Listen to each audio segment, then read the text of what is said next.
We have two parts today. That is the session 1 I will be taking, and the session 2 will be with my friend Kumar Swami, who is a researcher on mind and also a practitioner of energy medicine.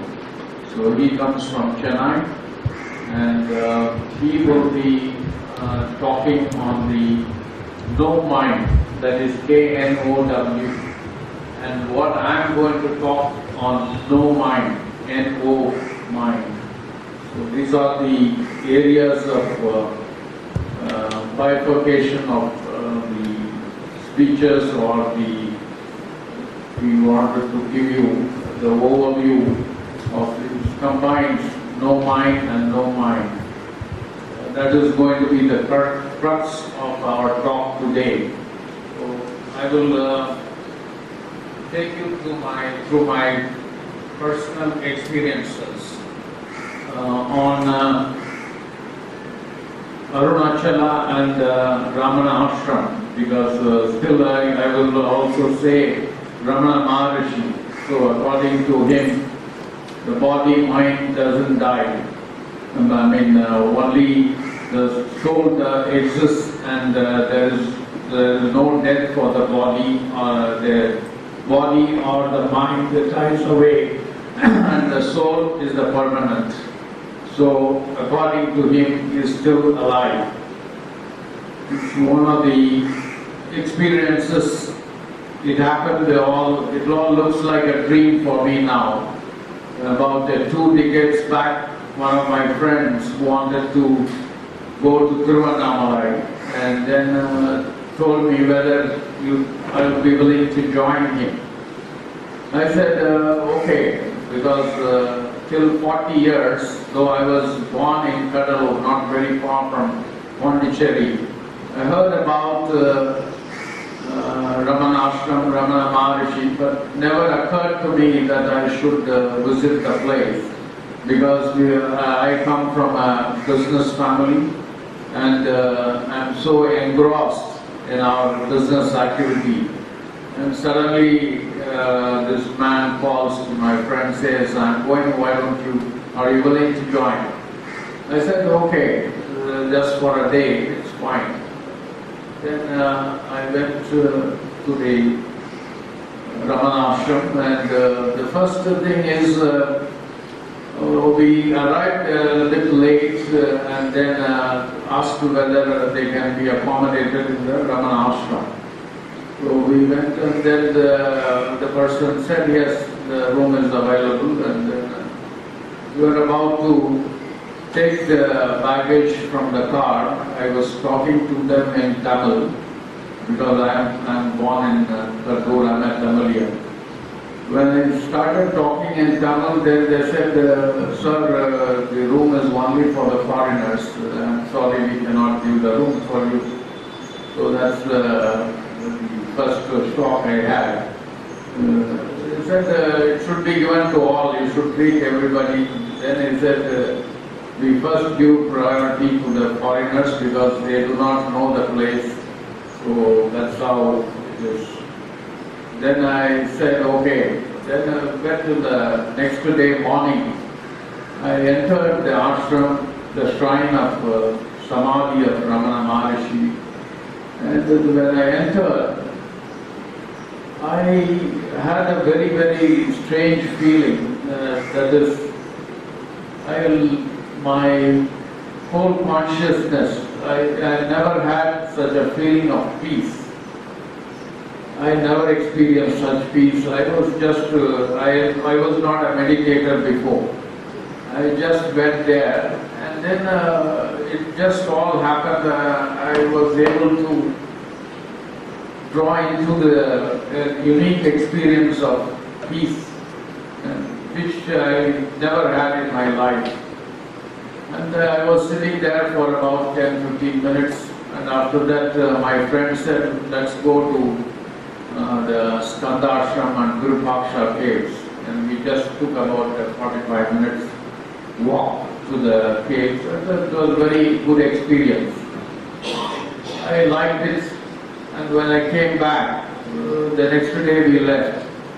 when I went back to our business, I was thinking about the same experience of what happened in the ashram, the peace which I never experienced. So that was drawing my attention on and off. And then I said next week again I packed off, again I went to the ashram. So this started every month. At least I made it a point to go once or twice in a month. And it has happened slowly. Then I told my wife, I feel like moving myself, why not we go and settle down to Ramanashram? He said, what? Because we were used to a very good lifestyle, shopping and then going to the entertainment. He said it's not possible for me to go into that remote place. Maybe for a day you go and we can come back. The idea of going and settling down in Ramanashram, which is the retreat first. Then I said I convinced her to come along with me. And then it's almost a decade now I'm living in Ramanashram. And I thought I was the odd man out to have this kind of feeling. But you may be all knowing, a lot of foreigners visit Ramanashram. And they said this place is very unique. They have never experienced such a peace, the inner peace which they talk about, that was not there in any part of the world they visited. So that's how my journey with Ramanashram started. Maybe you would be like to know more on the teachings of Ramana Maharshi, which I will take you through. Next is, how many of you know about Ramana Maharshi? All of you? Okay. I think I may not go much, but let me say, he is one of the greatest saints South India has seen in the last century. The unique thing about Ramana Maharshi is he has no guru. He is become the guru himself. And nor did he have many disciples. The disciples, they came. He also did not want to teach. He is a man of few words. He did not, only by his silence and by just mere look, he used to give his messages. And some of them have jotted down his teachings. That has become what you have seen or heard in the morning prayer, the Ulladu Narpatu, the 40 verses, talks about the mind, the projection of mind, and how you can reach the no-mind stage. The whole philosophy is summed up in the verses you just heard in Tamil. It's called Ulladu Narpatu. And then, because we are talking in the Sri Aurobindo's place, Aurobindo himself has said that he is a Hercules among the yogis. And the important teaching of Ramana Maharshi is, who am I? So, this is the central to the whole his teaching. And he got self-realization at the age of 16. And the highest Advaiti state, when he encountered through a death experience. So that has given him. So people get enlightened, they call it Chitakshana, when meeting certain people or when they go to a place. This is called the Purva Janma Vasanas, or in Telugu also Mr. Reddy may be calling Runalu Bandha. So if there is some sort of a relationship, it happens. So that's that's how he, through a death experience, he got the enlightenment. And that stage, people say that it takes several janmas or the births to get it at that stage. And also, they do intense sadhana. But just in a effortlessly, Ramana Maharshi got this stage of a highest Advaitic state, and that is through the self-enquiry process, which we will be taking through shortly. So, who am I is simple. Of course, it appears to be simple, and I will tell you how difficult it is for people.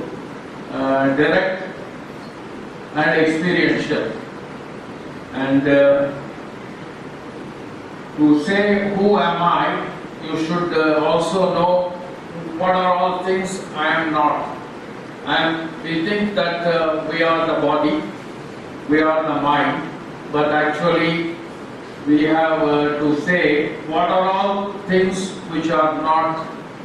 When you understand in a different way, then there is in the question itself there will be answer.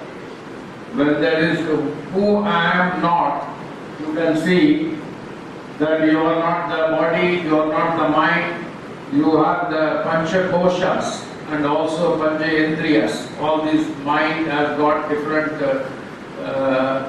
categories. So all this, if you subtract everything, I am not this, I am not the mind, I am not the hands, I am not this organ. Once you subtract everything, then you will come to know that you are pure consciousness. So that's how the takes you beyond body, mind state and realize that you are a vastu or a deathless spirit or the Atman. So this Ramana Maharshi experientially realized that stage, and he is giving it to all the world through the message, who am I? And this same philosophy is said in Advaita, Taoism, Sufism and then Buddhism, which all talks about the essences coming to the who am I state of mind. So Osho, the contemporary of the greatest the philosophers, we all know him, he has said one of the greatest enlightened man in South India, and also he says like a postcard. He says to have the Advaita or the Vedanta knowledge, you go through so many scriptures, but whereas Ramana Maharshi condensed it in the size of a postcard and is so short and brief, and you may not go through all this and just make this an experiential. So this is what Osho also talks about, the power of no mind, which I will also tell you later. Yeah. And Albert Einstein also corroborates, because you need not have a greater scientist than Albert Einstein corroborating to the message of Ramana Maharshi. Everything is predetermined, or all only important events in a man's life, such as his occupation, profession, it's all predetermined. Everything, and also Albert Einstein corroborates it, saying beginning as well as the end by the forces over which we have no control. It is determined for insects as well as for the stars, human and cosmic dust, everything. So what not to happen will not happen. What will happen will definitely will happen. Nobody can change it. These are the important teaching of Ramana Maharshi, and he says this has been once you do away with your body, physical body and mind, You are an unlimited energy. So all the energy, all you are a part of the same energy, I am coming from the same source. It's all an interconnectedness. So from that sphere, it says everything is predetermined according to your karmic contracts. So one of the prominent persons who has brought Ramana Maharshi to the world is Paul Brunton. He has written his book, A Secret Search in India, and that book has made the Western world, Ramana Maharshi, very popular. After reading the book, many people started visiting Ramana Ashram. And first, Paul Brunton went to Kanchi Shankaracharya, and he wanted to write what are the mystic experiences in the why in the India is so sacred and what are all the mysticism he wanted to know. And Kanchi Shankaracharya directed him to Ramana Maharshi. When he went to Ramana Ashram, he asked for the interview, but Ramana Maharshi just kept quiet and then just had a look at him. So Paul Brunton, what all questions he wanted to ask, just with a glance of Ramana Maharshi, he felt all his questions are being answered in a subconscious level. And he became a great devotee. He also had a similar experience like me, and he started visiting on and off and became a very great devotee of Ramana Maharshi. And Eckhart Tolle, the author of German author of Power of Now, is a great philosopher. He frequently visits Ramana Ashram and stays there, and he writes many of his inspirations or the teachings of Ramana Maharshi. And you have Papaji. I think most of the foreigners, Westerners should be familiar with Papaji. He is a great disciple. He is from Lucknow, and he came to South India and became a follower of Ramana Maharshi. And I think the Western world, a lot of followers of Papaji are there. And now Kanchi Shankaracharya, and of course Gandhiji has said, just seeing his picture, he was so fascinated by Ramana Maharshi and said, I would like to meet him.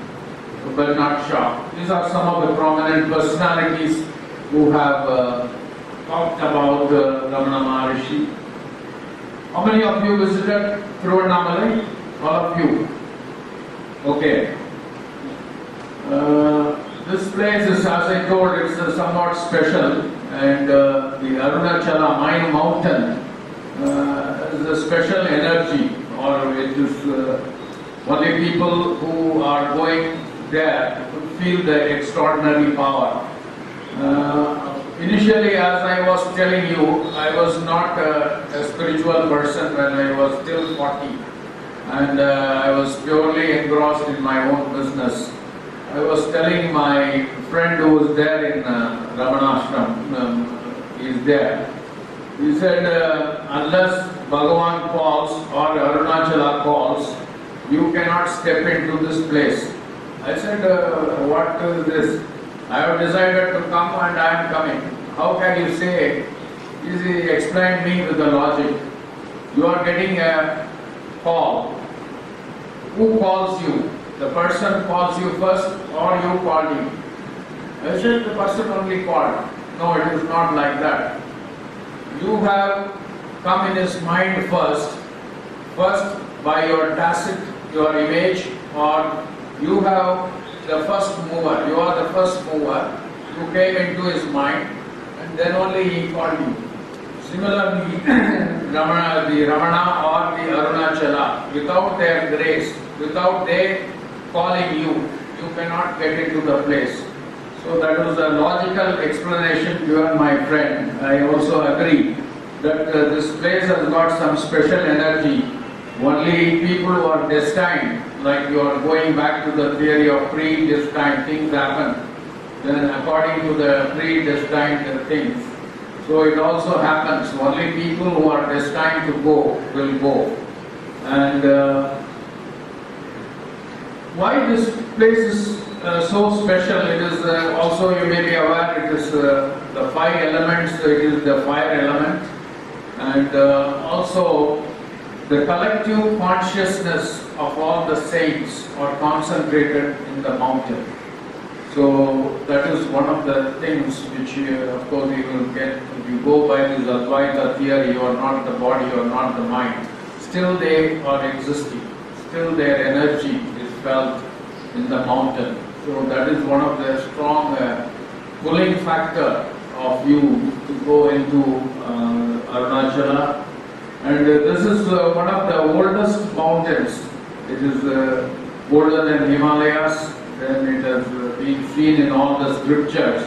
The old scriptures talk about the Arunachala mountain, the Adi Annamalai, that is they call the Adi Annamalai, comes into the form of Adi Annamalai. It's more than 1,000 years old. And Ramana Maharshi says it is the heart of the universe. So you see Ramana Maharshi as a person who is detached, who is nothing and no attachment. But only you can see his attachment is to the Arunachala mountain. In so many verses, he talks about the greatness of Arunachala. It says it is more than the mother, the love and affection shown to him. It is more than the mother would show to the child. And he goes on rising about this, and then he says it is the heart of the universe which draws people.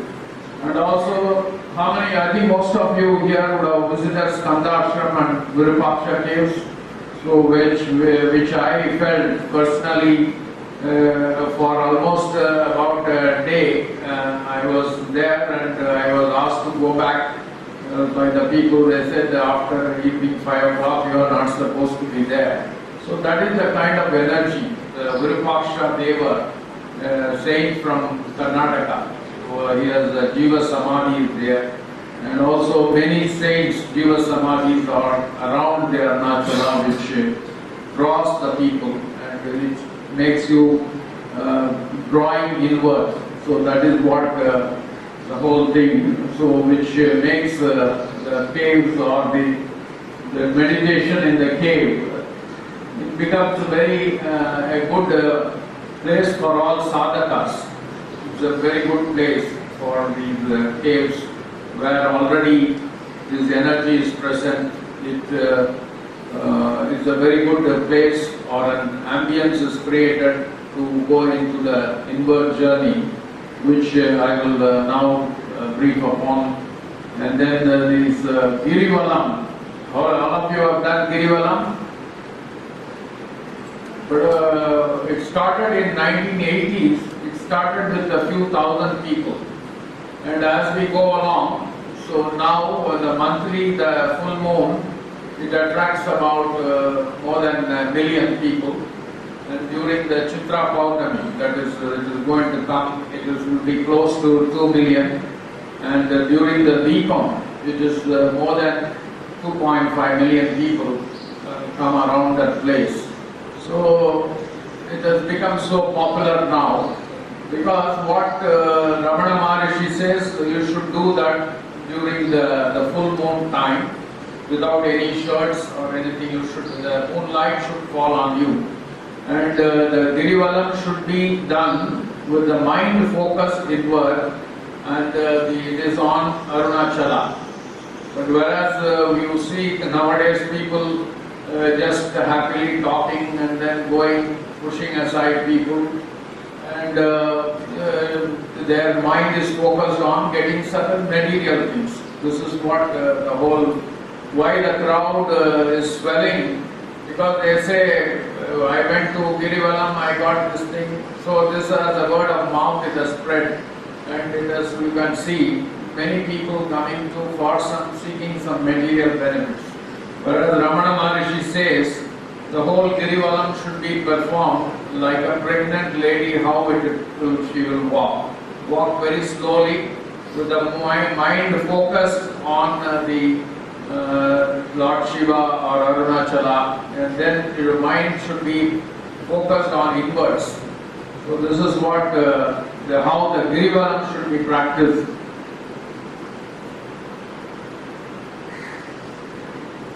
And also I would like to say about the Kartikeya Deepam. Deepam is one which is a symbolic representation of, I also used to think they are wasting so much of say so many yards of cloths being there, and also the ghee, everything is poured on the mountain, and 10 days it is there. So I thought initially it was why they should waste so much of.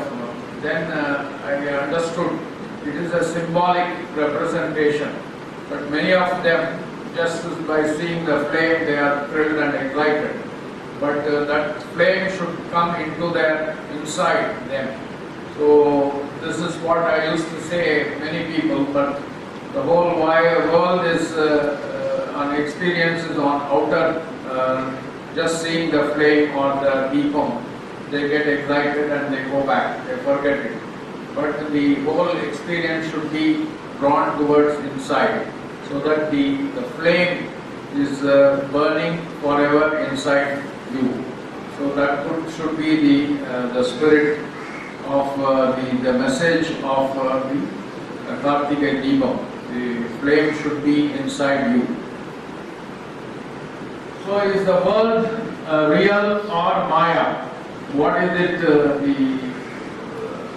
It's all a mind's projection. So on a night you just go in you just walk, then you put your foot on a rope. Immediately you think it is a snake, but it is the rope. But the same thing, the mind also projects you, the whole universe, as true, but it is not true. This is what the whole crux of the understanding of who am I. The who am I is the I is we think we are the physical body, the small I, and the big I is the whole universe. But we all get identified to the body, physical body. The whole exercise is non-identification, how to get out of the body-mind stage.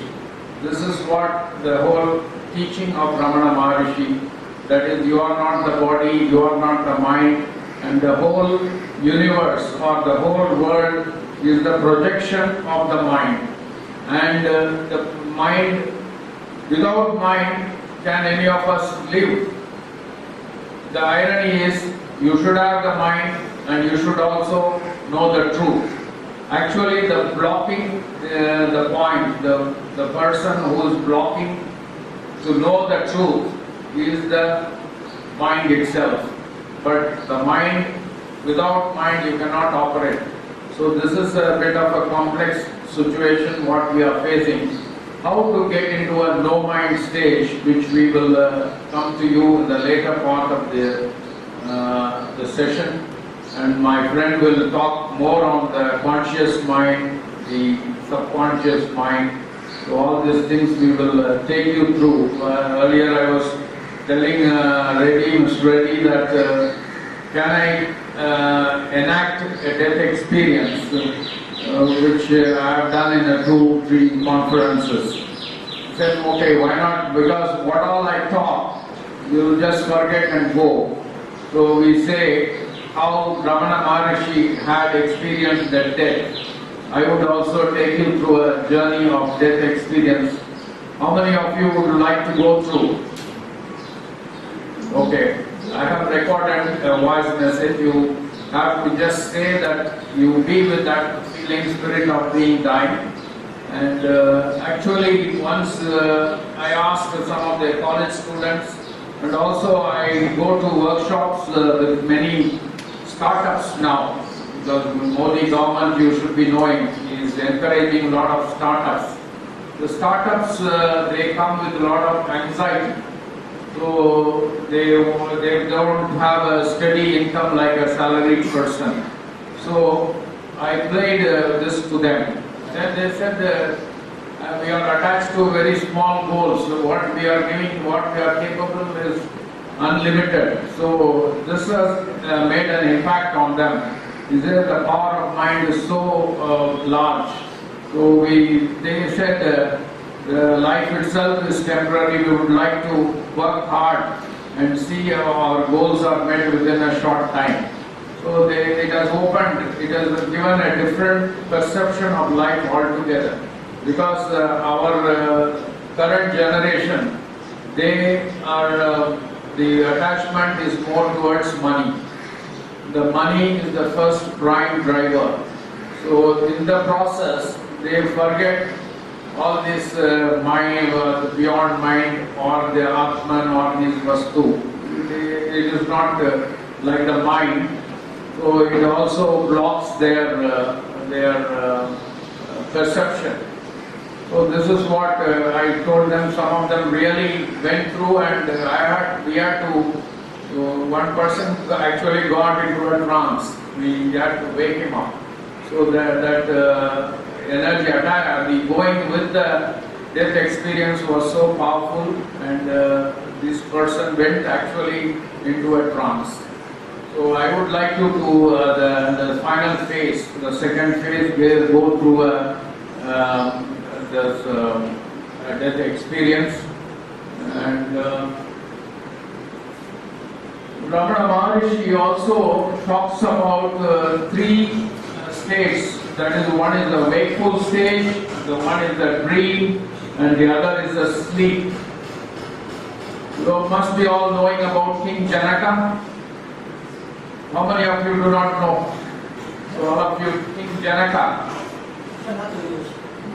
King Janaka is a person,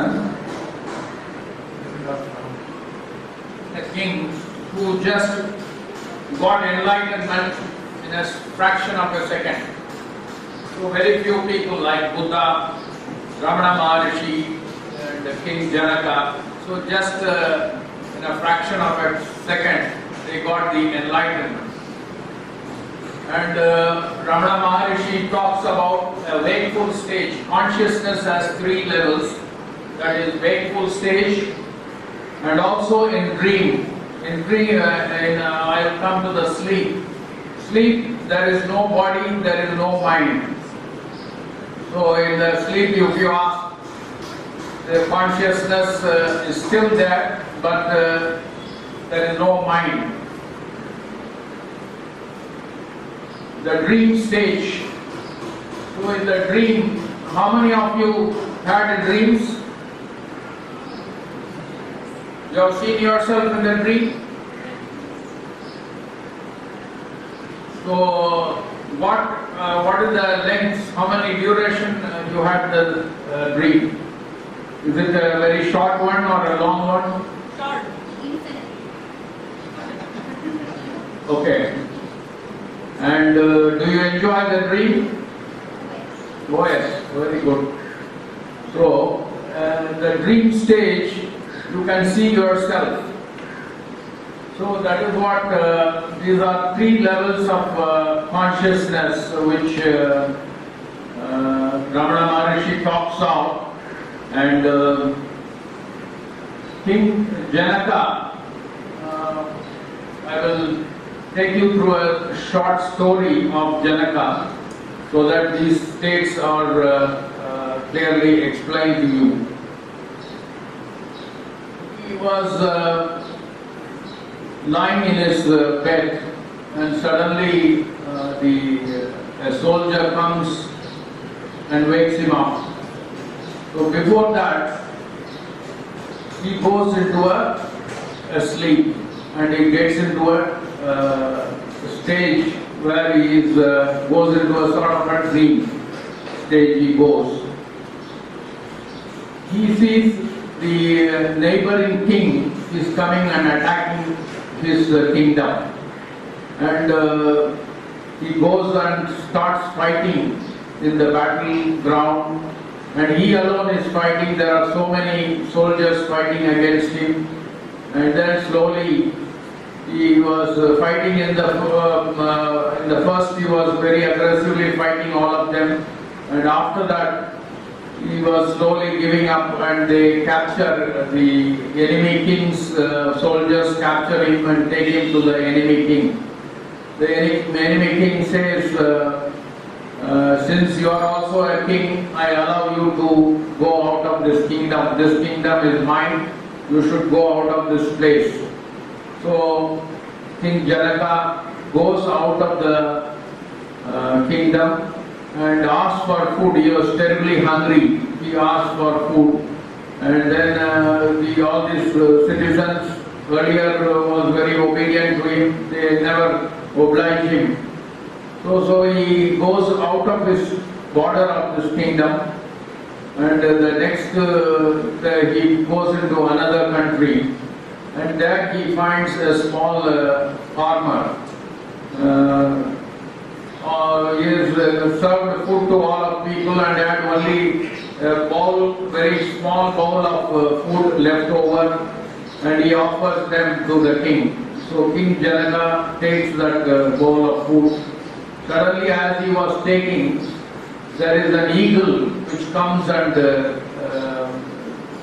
just puts the kettle or the bowl out of his hands, just snatches away. And then King Janaka was so depressed, and he says, even this is not available to me. And he was cursing, and as he was doing that, he could see the soldier coming and waking up. King Janaka, please wake up, some people have come to see you. Suddenly, Janaka feels what is going around him. He thought he is already cornered by the king and he lost everything. And this soldier comes and still wakes him up, which is true. He asks whether my dream is true or what I am seeing is true. He is a bit confused. He calls everybody, he talks about the dream and talks about the real situation. What is it that I don't understand? Anybody who can clarify this, he asks everyone. And there enters Ashtavakra Muni. Have you heard of Ashtavakra Gita? So he says, I will tell you, Ashtavakra is a very enlightened person. He comes there into the Janaka. He says, your dream state is true. You were present in the dream. And likewise, you are also the king of the present. Both are real by nature. But there is one person who is seeing both the wakeful stage. This is around me in the current stage of your kingdom. And also in the dream you were present. You are seeing, somebody is seeing both the wakeful and the real stage, what you think is real. So the seer, there is a seer present in both the wakefulness and in the dream state. The effort of you is to see the seer. Who is the seer? So when you see the seer, then you will understand the whole thing, the wakefulness and the dream, everything is not true, and only the seer is the truth. So that is what the whole exercise of it is condensed to the seer. There is a subtle difference between meditation and the inward journey. In meditation, it happens for a while, and when you come out of the meditation, you meditate upon something. But after the meditation is over, you come back to a normal person. Whereas in an inward journey, you will fix the mind into your heart center. When Ramana Maharshi says, when you track back the I thought, you ask where the I thought comes. When you write something, you ask who is writing. When you are angry, you ask who is angry. So when that question takes you, who is angry, you ask the I thought, go to the same source where the I thought takes you. In Tamil, he will say, Vanda valiye po, nan vanda valiye po. That means a German devotee comes and asks, what is your message for enlightenment? He comes and asks for Ramana Maharshi. Ramana Maharshi he talks less, he only a few words, that will have so many meanings in that. So he says, Nan Vanda Valiye Po. That means then he asks the disciples, where all Ramana Maharshi went, I would like to go. So he went around the Virupaksha cave and the Skanda ashram and then came back. I went to the places where you all went and I am not getting enlightened. He said, when I said the I, what I meant is the I within you. So you go back, track the source of I. The source ends in the heart center. When there is no I, the self manifests. So the exercise, this is very difficult to go into that state of no mind stage, which will be dealing with that in a detail about going into a no mind stage. So Ramana Maharshi says the heart center is the seat of I. When you are able to fix the I, that is the inward journey. The inward journey is nothing but the wandering mind outside. You pull it and draw it and fix it into your heart center. If you are able to do that, that is how you are going to a process of witnessing the self. The self will be visible when there is no mind. When the mind, he calls it a mano nasam, that I will tell you. The mano nasam is what the word he uses. But in meditation, the mind is temporarily withdrawn. But when it is totally permanently withdrawn, it is called mano nasam or a no mind stage. So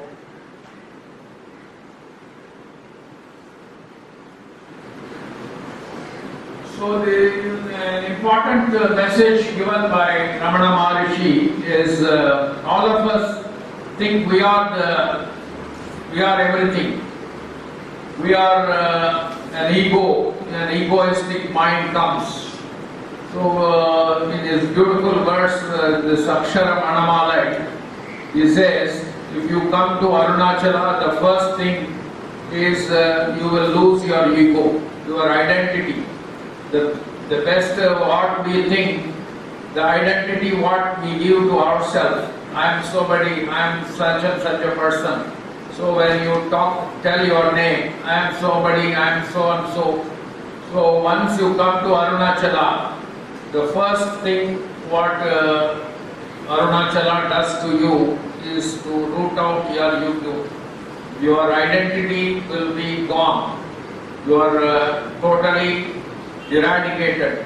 So when there is no identity, you will be a very humble person. But whereas the world thinks, I am so and so person, I am capable of doing this. When everything says, I can do, I am this, I am that, you are identifying or restricting your thought only to your body, the physical body. And there is an unlimited abundant source or abundant universe available at your disposal. But whereas you are restricting yourself only to the physical body and mind state. And this is beautifully explained by Ramana Maharshi in a story. There is a vegetable vendor, a lady, who goes from one village to another village. She boards normally a train and then reaches the other village and sells the vegetables. So she carries the vegetable full of basket full, a heavy bag on her head and boards the train. And the onlookers, they said that they took pity on her. Why don't you place the basket on the place where it is meant for the luggages? Just keep it and then travel very happily. Why you want to carry this burden and travel? This ignorant lady says, no, I want to carry. I don't want to leave it on the luggage place. So that's how all of us are ignorant. When there is a train is the omnipresent. That is, it is at the whole universe. You can say the Ramana Maharshi says the self or the existence or the God or the Guru. You can say it is the omnipresent. That is the train running. When you board the train, there is no need for you to keep the luggage on your head. Everything is taken care of. But this subtle thing is not understood by this ignorant lady. She wants to keep the baggage on her head for all the while, all her life.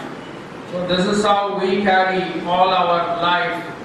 We carry all our burden, and not only our burden, the burden of others in our heads. And then we travel. Ultimately, we get we are destroyed by the stress and the strain what we have created by ourselves. We can happily detach ourselves and from the body-mind state and happily travel the omnipresent train, which is by changing the perception of the mind. So when you understand the concept of who am I, your whole perception of life will change. And that has changed me from a man who is pursuing only money. Now I said everything is fine. I don't have money, doesn't matter. I am ready to travel the way it is meant. And I believe in this predetermined thing. Whatever has to happen will happen. What will not happen will not happen. So I lead the life the way I like, effortlessly. I don't carry any strain, or I don't have the fear of death. Nothing is there. Even if I lose everything, I am not bothered. Like the King Janaka or Ramana Maharshi's message has strongly gone into me, and I don't fear anything now. So this is a change of perception happened after absorbing the who am I concept within me. And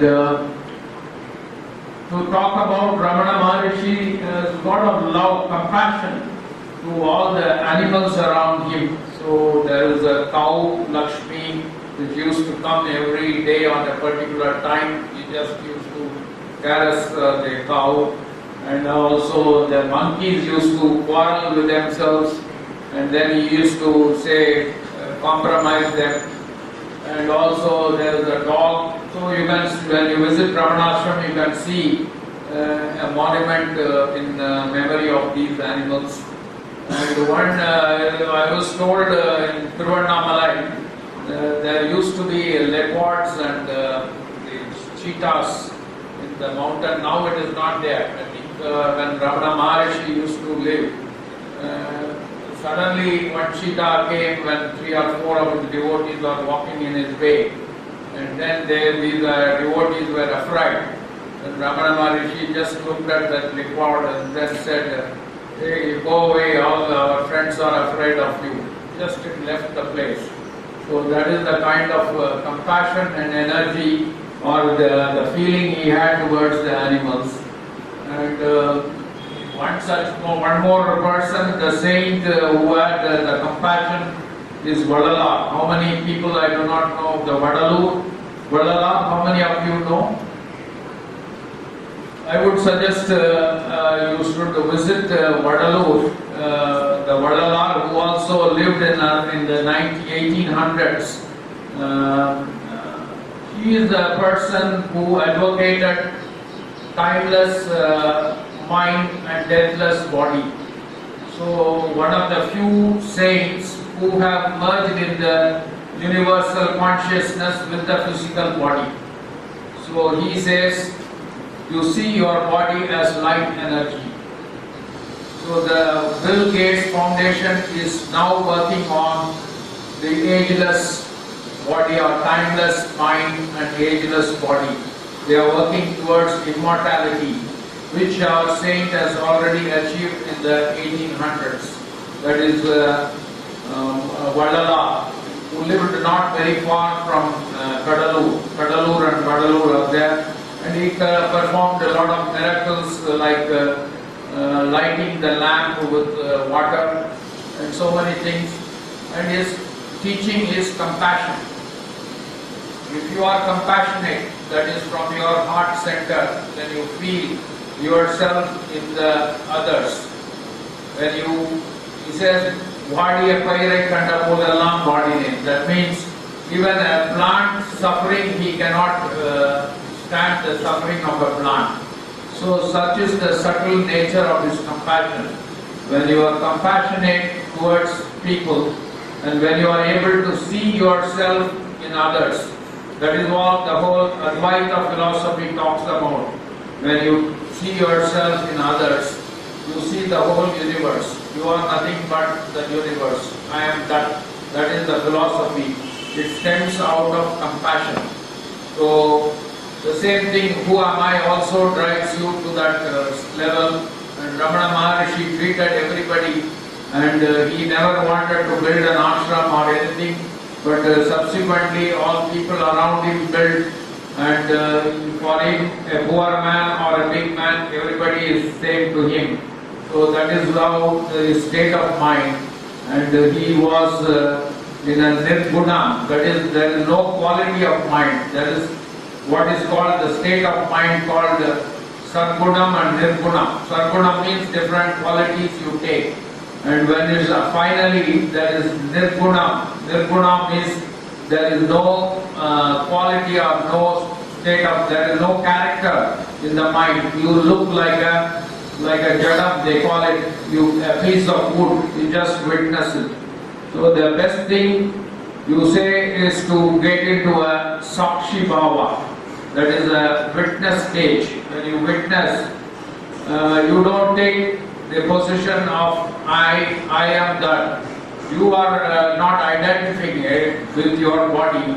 There is a non-identification. So the best thing is, when you say I am suffering, you ask who is the suffering. You take a witness position. You just take a step back and see who is suffering. When you are witnessing, you can see the whole world 360 degrees. When you get attached to yourself, the pain, everything comes to you. When you say I am angry, you are giving full energy to the anger. When you say I am witnessing my anger, you are taking a step back and then saying that your witness position, you are not an angry, the anger doesn't affect you. So this is what the Advaita philosophy drives. Who am I teaching you? It makes you to come out of your identifying with the body. I am so and so, I am angry. When you say that I am not that, I am just taking a seat away and I am seeing the anger in me, just slowly subsiding. But when you give a force to anger, then a lot of, you know very well what are all the chemical changes that happens within your body, and actually it shortens your lifespan. People who get frequently angry or then they agitated, or who am I is the best medicine for them. They can get non-identification mode, and then they can see themselves in a calmer situation.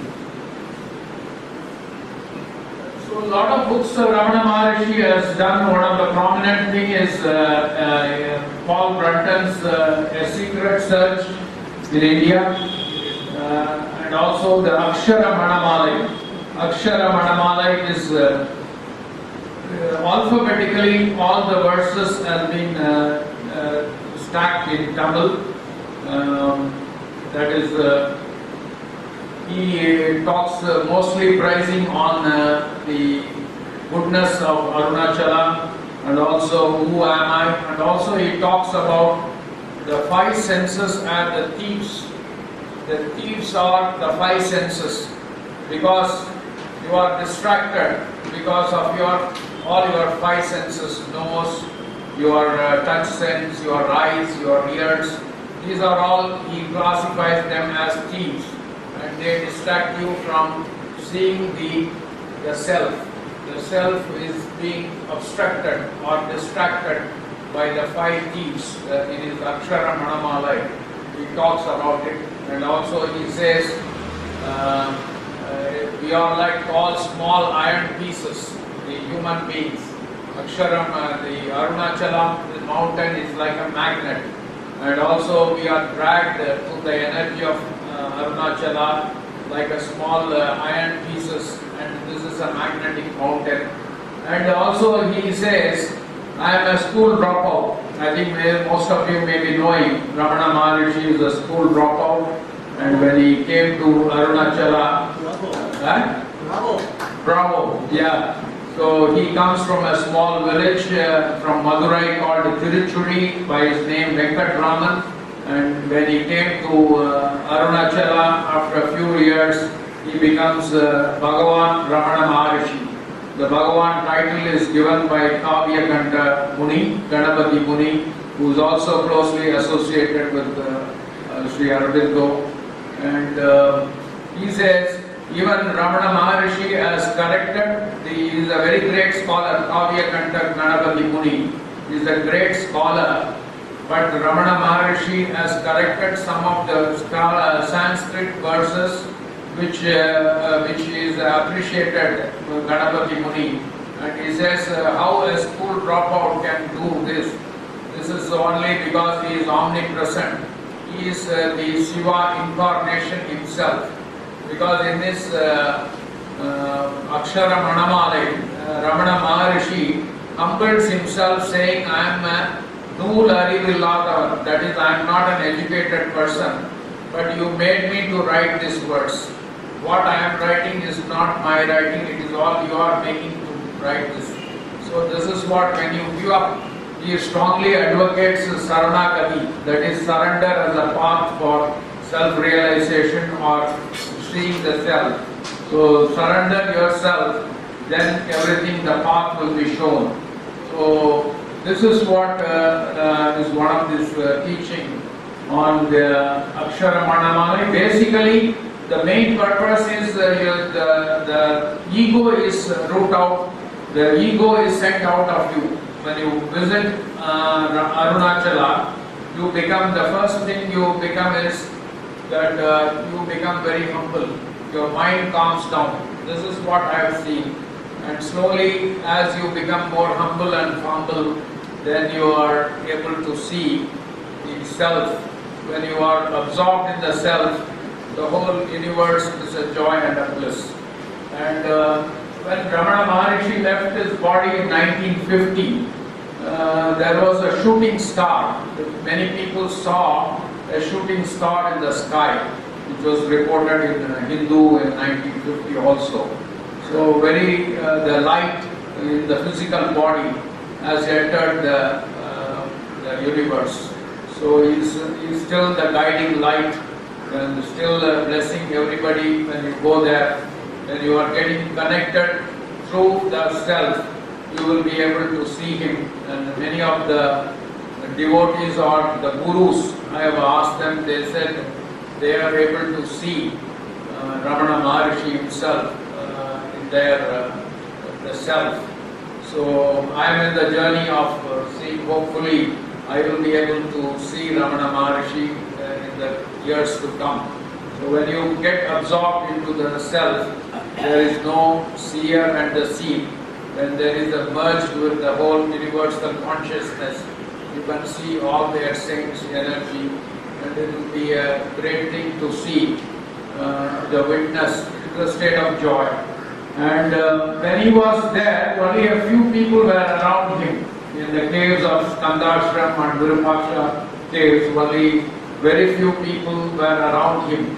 Whereas today, millions of devotees are there in many centers of Ramana centers in USA, Europe. People coming from different parts of the world, you can see them in Ramana Ashram, seeking who am I, And this is the central question, and I think I will also see the Indians go by more of the bhakti. They go on the mantra japa or the rituals around the temples, whereas Westerners prefer silence and inward or self-inquiry. So this is the path which is attracted a lot of Westerners, and this is why Ramana is very popular among the Western world, not very much so in the with the Indians who are more towards the bhakti marga. They all want some chanting, their mantra, they are idol worshippers. So this is not required.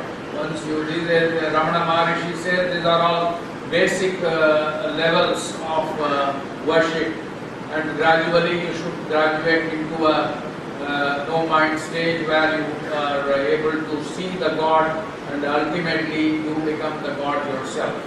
So this is what this teaching is, and I think I have come to the session, and I will in the session to come. I think we will start around 11.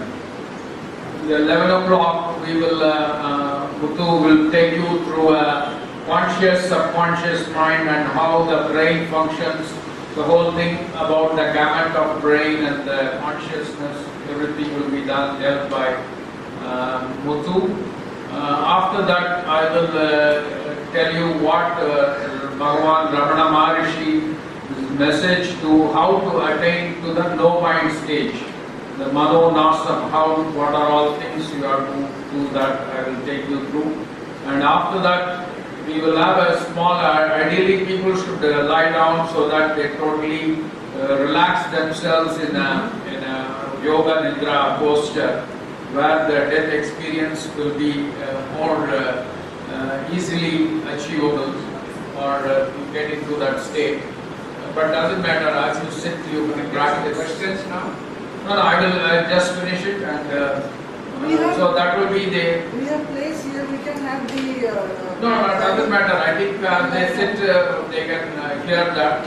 So, but later on, when this special session is organized, I just told what all I talk, people will forget and go. Let us make it experiential, so that's why I requested. Normally in our college itself, 2 or 3 of the lecturers, they said that we don't want to get into the death experience, they went away. So I don't know how many of you are ready to brave this experience, but still it will be ideal if you lie down and then totally relax yourself. But later on we can go through as a preparatory stage, and you do this. Imagine as you are lying in your house, in your bed, try to replicate the death experience by yourself. Okay. And any questions? Yeah, please. Can I add something? Yeah. Wonderful energy. No wonder you stayed there. When you're talking, extraordinary energy you have. And this who am I? Every culture has it in slightly different way. In Greek, notice our tone, know yourself. Know yourself. In Arabic, he who knows himself knows Allah. Yeah. And then you mentioned Lao too. Yeah. But again, I'm very happy to be so right. In Taoism, you call it, he who knows himself has 100 lives. Beautiful? Yes, very beautiful. Thank you very much. Yeah. Is it true that Sri Ganapati Muni has brought out the importance of Sri Ramana Maharshi and made him into the guru, because he was in the hiding and he didn't want to be publicly known? Yeah, he was a very simple person. He was a man of few words. So only Ganapati Muni drew him out and gave him the title of Bhagavan. And which, of course, it doesn't matter for him whether Bhagavan or something, it doesn't matter for him.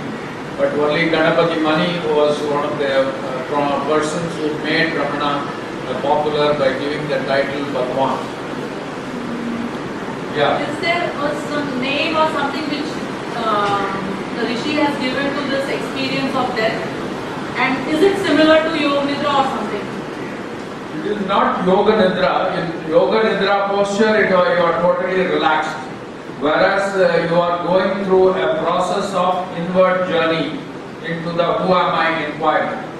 Who am I inquiry is there is no other name, just he says Atma Vichar. So you inquire where is the self. So this is what he says. Who am I will be the title, or the world knows. Now the Ramana Maharshi is very closely associated with who am I. When you say who am I think even in Harvard they take this class, even in many business schools they talk about who am I. So this is one of the management tools also, techniques. This is a great tool to come out of the stress. Yes. This is not exactly like a death experience. It's death of the I. Is that what you're trying to say? No, actually Ramana Maharshi had the death experience. So he had the death experience when he was about 16 years. After the death experience, he felt there is something there which has not died. Then he found that it is the Atma. So that has been the experience which at that moment he became enlightened and he realized the self. And that's how he started teaching his experience to the world. So it is the real death experience of Ramana Maharshi. The death of I will happen when you do the sadhana. When you are able to conquer your wandering mind from outside and you are able to fix it in your heart center, the I goes away and slowly you can see the self manifesting. And Vallalaar is seen in the form of a light. When you see the body as a whole light energy, he has seen the body as a light energy. And also obviously when Ramana Maharshi left his body, they saw a star, a shooting star. Maybe it is the self is illuminating inside. They call it a Kodi Surya Prakasam. That is like 1,000 suns glow, or the light is so powerful. That is what the Atman is shining inside. Because we are engrossed in our own worldly things. We are failed to recognize or just ignoring what is inside us. So he says there is a great vastu inside. Better you look into it. And all other things what you are going through, they are all very ephemeral, temporary. Go to something which is permanent. You don't identify with yourself as a very puny thing. There is a whole abundance available to you. That the whole reserve bank is available to you. Why you are begging for a few thousand rupees and going to the ATM? So this is what his message is. So any questions? I think, yeah. I've been to the ashram many times. Yes. I've seen a lot of ritualism that has come in. Yes, that is, of course, I am not in very much favor of rituals which is coming up. They celebrate 2 days, that is Aradhana day and one is the Ramana Jayanti day. So these are 2 important functions in the Ramana Maharshi ashram. But I think they do the Parayana in the evening, that is fine. But a lot of rituals has come. And also the first thing what Ramana Maharshi himself did was to throw away his identity as a Brahmin. The Brahmin wear the sacred thread and he had some small money in his hand. When he came as a 16-year-old boy to Tiruvannamalai, he threw away his the sacred thread so that he don't want to be identified as a Brahmin. The real Brahmin is one who has realized the Brahman, the whole universe. If they are able to realize that, they are called actually Brahmins. So the actual Brahmin identity he didn't want to have and he threw that into the well near the temple, and also he had small coins and then he also threw that and he lived all the years on begging. A real sadhak or a philosopher is not bothered about the next day. He lives in that moment. He didn't have anything with him and he threw away all that money and lived only. He buy bhikshas. So he goes to every house, or after some time people started realizing him as a great guru and started coming and feeding him. So when you realize that is the power of the self.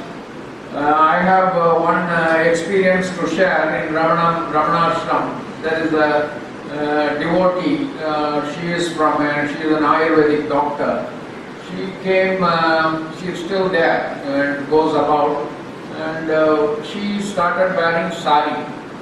And she comes from a good wealthy family, but some strange estrangement with the parents. She wanted to live in Tiruvannamalai, parents didn't want her to be there. So she did not have any financial support from the parents, but she decided to spend her time in Tiruvannamalai. And her clothes are getting torn. So she said, all my saris are getting torn, what is to be done? So she was thinking about that. The next day, about 6 new saris are presented to her. And she said, I was in tears. So just I thought, I've come to Bhagavan and said, I am not having new saris, all my old saris are getting torn.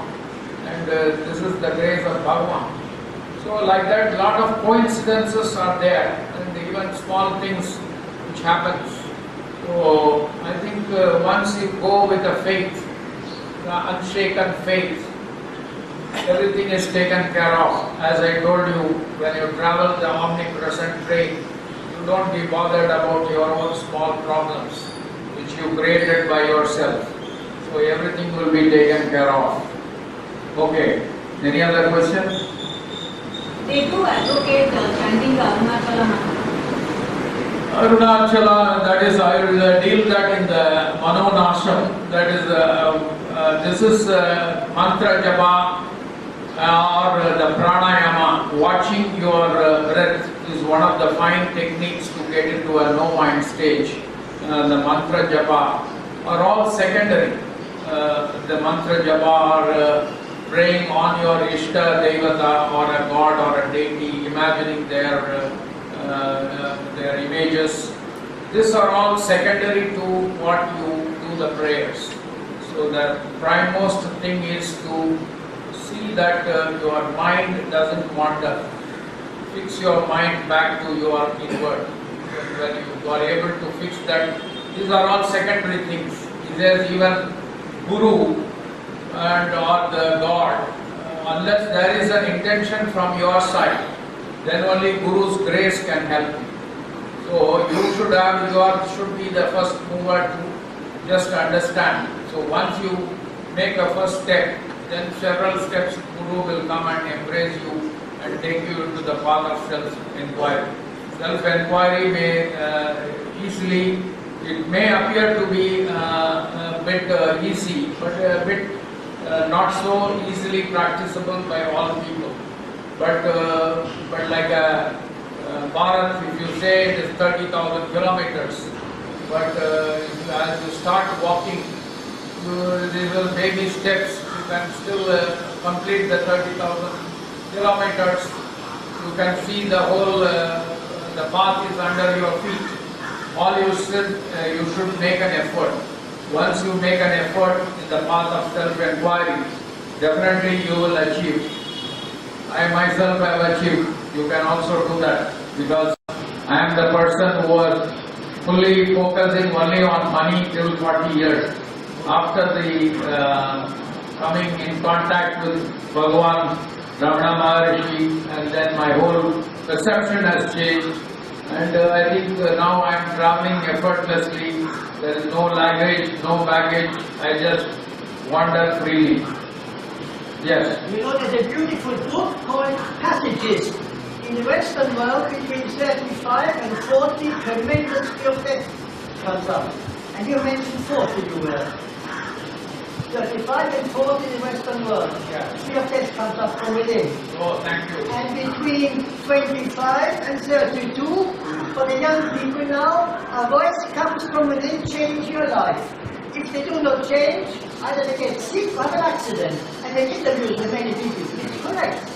Very good. Thanks for supporting this. And Ramana Maharshi got it when he was only 16. There are so many people that saints have got in the very young stage. They did not wait up to 40. By 40, Adi Shankara and Vivekananda all passed off. So Indian tradition is catch them young. They become saints at a very young age. Yes. Being the proximity between body and devotional life, Yeah. did Bhagavan know anything about Sri Aurobindo and the mother? I am sure he should be knowing because it is not very far away. He talks about Machu Picchu. It is the Peru mountain in Peru. Bhagavan Ramana Maharshi talks about Machu Picchu in Peru. Exactly a replica of Arunachala is there. He says if you go down, go deeper into Arunachala, then you can come out of the Machu Picchu. So definitely you should be knowing when he is engrossed in so many things are possible. So I think some miracles he has performed which he did not want to say to people. He has cured many illness of people which he did not want to publicize. Unlike our Sai Baba or others who vociferously exhibit, do this kind of vibhuti or some sort of a manifesting things. Ramana Maharshi totally wanted to be away from all these things. But whereas Sai Baba has got different way of exhibiting the power. But even Sai Baba Puttaparthi also I told he sends for some of the seekers. Now your time has come, you should go to Tiruvannamalai. For advanced seekers, Tiruvannamalai is the best place where you can do your sadhaka. And also, the energy of the mountain itself helps. It's so powerful. Once you tune in yourself, you can feel that energy. Of course, I am going in still my vasanas are there. I go about talking to people and some of my worldly things are still present, but I try to, wherever I go, I advocate the philosophy of who am I. I'm going to Mauritius and South Africa where I will be talking to some of the universities on who am I concepts. So I think, yeah. You see, in one of the visits, I had a chance to speak to one of the persons in charge there. Yeah. And a small child. Yeah. He told me that Sri Ramana did come across and read the Arya. Sri Aurobindo is bring out the Arya in the 1920s, 1720. He said that he did have the contact with this journal Arya. Yeah. And he was really not a regular reader, but he would appreciate getting the journal and reading it. Oh. And so Sri Aurobindo, he says, he knew pretty well through the Arya, Okay. from the well. About the mother, he says, well, not much is known to him. But because Sri Aurobindo wrote in the earlier years, Yeah. he says he had a good knowledge of Sri Aurobindo. So Yeah, that's what I told you. Aurobindo says he is the Hercules among the yogis. But Ashok, Yeah. Sri Aurobindo has said about Sri Ramana Maharshi that he is a yogi who reached the Brahman consciousness in the shortest possible flight. Yes, Straight vertical ascension. Yes, yes. You see, it's a huge, Yeah, that's people practice so many, achievement so we many can't years. imagine. Yes, yes. Thank you very much for your understanding and then coming on with your own experiences of different worlds.